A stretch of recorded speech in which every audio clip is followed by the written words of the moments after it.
by popular demand, I've been trying to utilize my video feature more, and my best friend talked about how hilarious he found my review of the 2019 Aladdin, and so I'm here to rip into it. Might not be a pleasant experience for me, but hopefully it will be for you.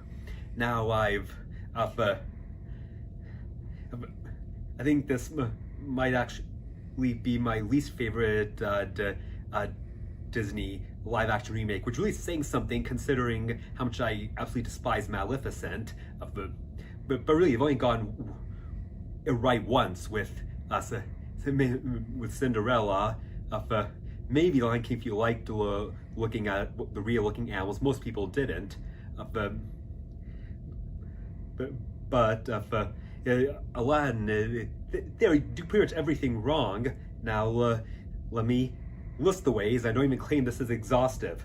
In the beginning, instead of a majestic desert, we have some intriguing Arab stranger introducing us the action. We get two random kids asking their dad to sing it to them while on a ship. And then we later realize that those kids are the children of the genie in the movie, and then the human love interest that was added for him, who besides nobody wanted to see a love story between the genie and some human.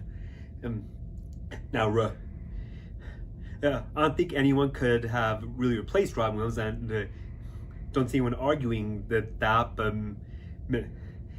Maybe Jim Carrey, but Will Smith, I'm sorry, he can definitely be funny, but he's the wrong kind of funny. He's not as zany at all, and sometimes it seems like he's imitating Robin Williams half-assedly. Really falls flat. And then also Will Smith's rapping can be entertaining, but it doesn't lend itself well to the show tune type numbers we have in this movie, and it definitely doesn't guess. From the time he fails to guess the mood with the opening song in broad daylight, things don't get any better. And then honestly, he just seemed to be winking and mugging at the audience the whole time. Yeah, look, dog, I'm playing a genie. He doesn't at all lose himself in the part the way Robin Williams does. And then I'm all for female empowerment, but then Jasmine's already plenty empowered, not wanting to marry whoever her father chose in the original. We didn't need all the stuff here about her clamoring to be the next sultan. I mean, her dad's not dying or anything. Can we focus on what's a hand step, what might happen, and possibly decades in the future? And then for the way for Aladdin, for Jasmine tries to convince Aladdin that her servant is actually a princess, but then the servant does such a horrible job that it defies all credibility that Aladdin actually falls for it. He's not stupid, except in that one scene where he seems to have no brains whatsoever. And then the movie's about an hour longer than the original. It actually takes out pretty much all of Iago's lines and turns him into a repeating parrot. Well, thank you. Now I know how boring Jafar is when he doesn't have Iago's smarminess accompanying him. And then there was that hilarious bit in the original where Aladdin basically said he didn't think the genie could get him out of the cave, tricked him out, but now they changed some complicated thing where it didn't count because he was supposed to. He explicitly said he wished the genie would get him out of there, but it doesn't count because he didn't rub the lamp like he was supposed to. I mean, why make it more complicated? You don't make jokes needlessly complicated. And that time the genie wasn't tricked, he was just being dumb, not monitoring his own. He was being cleverly tricked, he was just being dumb, not monitoring his own rules.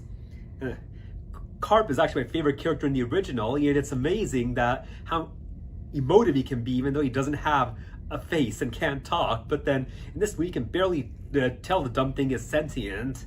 And he's stripped of pretty much all personality, and then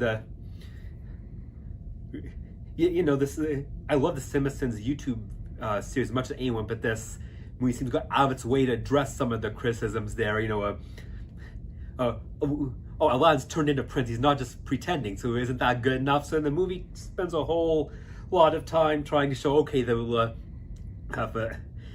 Ababwa is now on the map, so he is really a prince.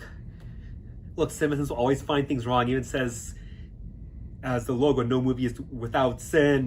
Can you not get all anal trying to make your movies sinless but deal with boring technicalities? And then when Aladdin visited Jasmine in the original, it was such beautiful chemistry they're developing. You can really feel a spark between them. But here we couldn't really get into it because they were cutting back and forth between that lame-ass romantic subplot between the genie and the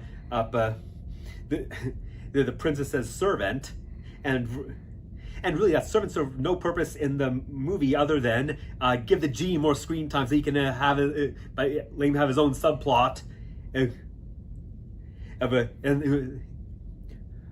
really a subplot that sucks and adds a bunch of bloating the running time. And then I talked earlier about how stupid they made Aladdin. They do the same with Jasmine, making her take this long to recognize him, and then she had that clever way of getting him to out himself in the original, but here they went a different direction for no reason, and then it took the spark. It took the cleverness, the fun out of it, especially because Carpet no longer has any personality. In the first movie, he'd sold the moment so well. And then when Aladdin was supposed to use his third wish to free Genie, Genie said, and I quote, "I don't care nothing about that," with this huge grin on his face. What purpose did that serve? Did they feel because it's a Will Smith movie he has to use a double negative at some point? Then that makes it meaningless when Aladdin gives Genie his freedom at the end. I mean, suppose Genie then gets to be with the servant girl, but who cares?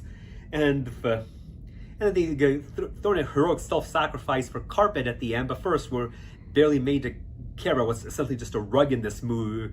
And then even when the heroic self-sacrifice is happening, no one's paying attention. It's in the background while other things are happening in the foreground. And then means nothing because the genie wishes him back, or it brings him back to life immediately, which also shouldn't happen because it was clearly stated earlier in the movie that the genie can't bring things back to life. And then we talk about that dumb change early in the movie where Aladdin has to explicitly rub the lamp formally rub the lamp before he can grant his wish. But not only did it for no reason, but then Aladdin shouldn't have been able to wish Genie free at the end because the lamp was already thrown away. And then finally we get a big rap number during the credits. So this is such a great way to feel like you're experiencing the Arabian Nights. Okay, I'm just mad now, but see ya.